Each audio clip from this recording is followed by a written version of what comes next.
අපේ ආණ්ඩුවක් එනවා. අනිවාර්යයෙන්ම අම්මලව බලා ගන්න. එහෙම ඉස්සරහට ආිනෝ. එහෙම හිතන්න එපා.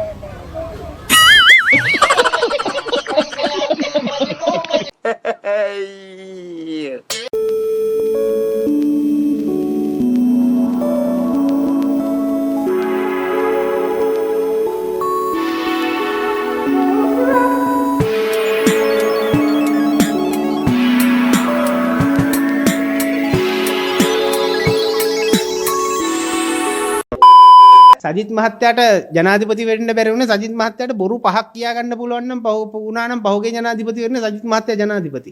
බොරු 5ක් ඕනෙත් නෑ හරියට 3ක් කියාගත්තා නම් ජනාධිපති. ඉතින් අපිට අදටත් කොන්ද කෙලින් තියාගෙන ඉන්න පුළුවන්. ඔය කවුරු අතහැරියත් අපි අතහරින්නේ නෑ.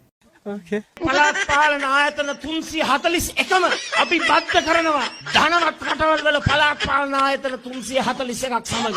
මං සතුටෙන් තමුන්නාන්සලාට කියන්න කැමතියි.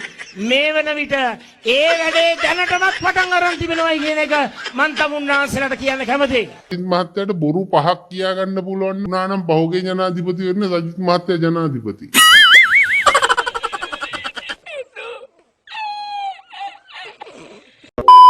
මේ රට කෑවේ මේ පොහොට්ටු ආණ්ඩුව ජාතිවාදය නිර්මාණය කරේ පොහොට්ටු ආණ්ඩුව.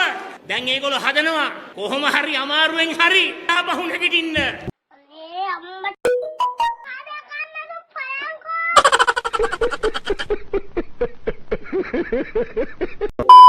අපි හොරු අල්ලන්නේ නැහැ. ඒගොල්ලෝ අපි කියන වාර්තා කියන්න. টොප් එකට තිය අපි කරන විමර්ශන ඔක්කොම කියන්න කිව්වොත්. ඒකත් හරියට සිකුරාදාට ප්‍රෙස් කොන්ෆරන්ස් එකක් තියලා ගමේ OIC මහත්තයා කිව්වොත් හෙට ඉඳන් මම එනවා කියලා කසිප්පු කාර්යය අල්ලන්න එකෙක්වත් ඉන්නවද කසිප් බුලි තියාගෙන. මතක තියාගන්න එළියට කියන්න ඕන ප්‍රමාණයත් අපි දන්නවා නොකිය ඉන්න ඕන ප්‍රමාණයත් අපි දන්නවා.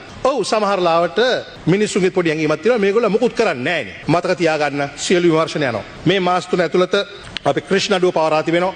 නීතිපතිවරයා මම නෙමෙයි. ඒ වගේම ඩේසි ෆ්‍රොස්ට් සහ ඒ මුදල් විසුද්ධිකරණ නඩුව පවරලා තිබෙනවා. කීත් නොයාගේ නඩුව ඉතාම ඉක්මනින් සිදු කළ හැකි බව මට දැනුම් දී තිබෙනවා. මේ සියලුම අපරාධ 2015ට කලින් ඒවා. අන්න එවන් තත්ත්වයක් යටතේ සාක්ෂි හොයාගෙන ඒව කරන්නට සිද්ධ වෙනවා. ඒ දේ කරනවා.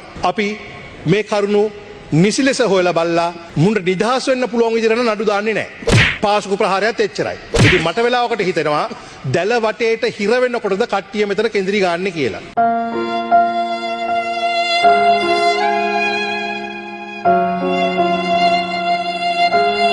ජනතාවට එක පොරොන්දුවක් දෙනවා.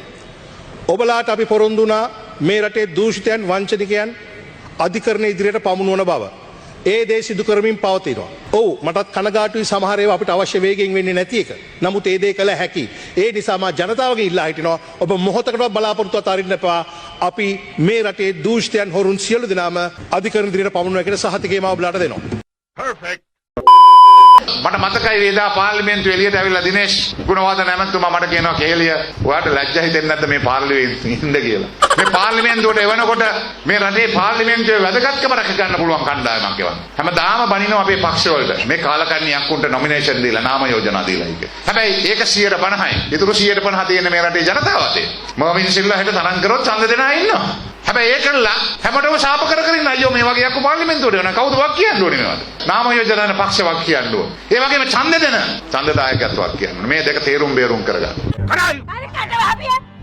ගහපිය කොටක් මුගේ කඩපු පුරන්න.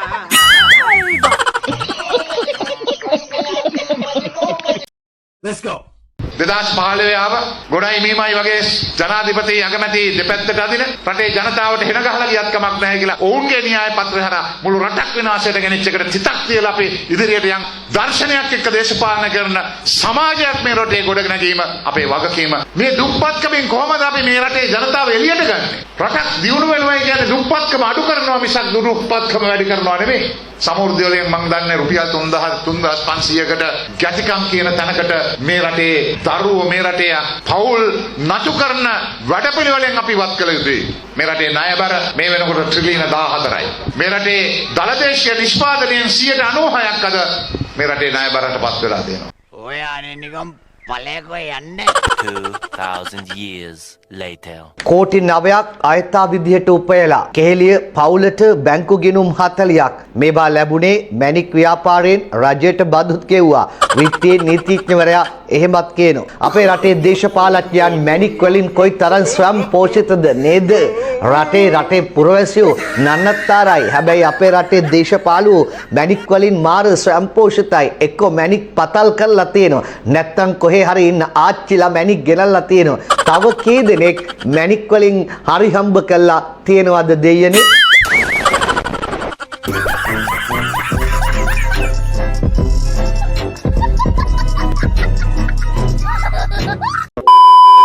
මම දන්නේ ගම්මන්පිල මහත්තයා ආණ්ඩුව සමානයි වලිගේ නැති ගොනාවැණී කියලා මේ ගම්මන්පිල මහත්තයා කියනවා නම් ආණ්ඩුව සමාන කරලා තියෙන්නේ ගොනාටනේ. ඒ ගොනා ඇතුලේ ඉන්න බූරුවෙක් විදියටනේ ගම්මන්පිල මහත්තයා එනං ඉන්නේ. ගානි ගම්මන්පිල මහත්තයා එළියේ ගිහිල්ලා බැනලා අපි ගිහිල්ලා වාඩි වුණේ පොදු ජන පෙරමුණේ සම්මේලනේ 10යි කාල වෙනකොට මුන්නෑ ගිහිල්ලා වාඩි වුණා 9:45 වෙනකොට ගිහිල්ලා බැසිල් රාජපක්ෂ මැතිතුමාගේ අත් දෙක අල්ලගෙන හඳුන් කූර රෝසමල වඳිනවා වගේ වැඳගෙන ඉන්න මොනවද ගම්මන්පිල මහත්තයෝ ලැජ්ජ නැති දේශපාලනය ආධුනික മന്ത്രിවරු විදියට අපිට ආදර්ශයක් විදියට ජීවත් වෙන්න ඕනනේ දේශපාලනය කරන්න ඕනේ ලැජ්ජ වෙන්න ඕනලු වඳ සත්කම් පිළිබඳ ඒ වගේම වඳ කොත්තු පිළිබඳ වඳ යට ඇඳුම් පිළිබඳ උදේ ගම්මන්පිල කිව් බවට ඔබට සාක්ෂි තියෙනවා. මොකද දාලා පෙන්නන්නද? දන්. දෙකයි තියෙන්නේ වගේ වෙලාවෙන් ගන්න. සහරාන්ටත් වඩා ත්‍රස්තවාදියා ශාප්සීන් කියන වෛද්‍යවරයා. මේ වෛද්‍යවරයා විසින් තමන්ව වදභාවයට පත් කළාය කියලා පැමිණිලි මේ වෙන විට 1000කට වඩා ලැබිලා තිබෙනවා. බලාත්කාරයෙන් වද කිරීම කියන්නේ කෙලින්ම සමූල ඝාතනයක්. ජාතියක් ඉලක්ක කරලා වදභාවය කරලා තියෙනවා නම් ඒක කෙලින්ම සමූල ඝාතනයක්. දෙවන දරුවා ලබන්න මවක් රෝවල් ගත වුණාට පස්සේ රෝවල් තුලින් දැඩි බලපෑමක් එල්ල වෙනවා මේ මවට වහම වද සැත්කම කරගන්න. කියන ඉල්ලීම රෝවලින් ඉල්ලීම නෙවෙයි බලපෑමක් එල්ල.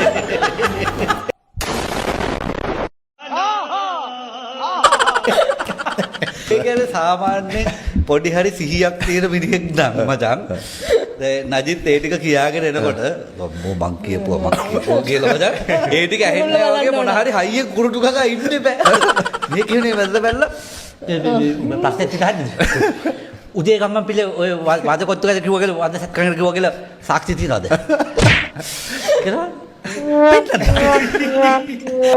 ඔකට කියනවා මචං දෝතින් අරන් ඇකේ තියාගත්තා මීට වැඩිය හොඳයි කෙලවුට ඇකේද බොස් මෙන්න මේක මීම් මූණක් මේ තියෙන්නේ මේක මීම් මූණක් අනේ කවුරු හරි ප්ලීස් කවුරු හරි මේකේ මීම් එකක් හදන්න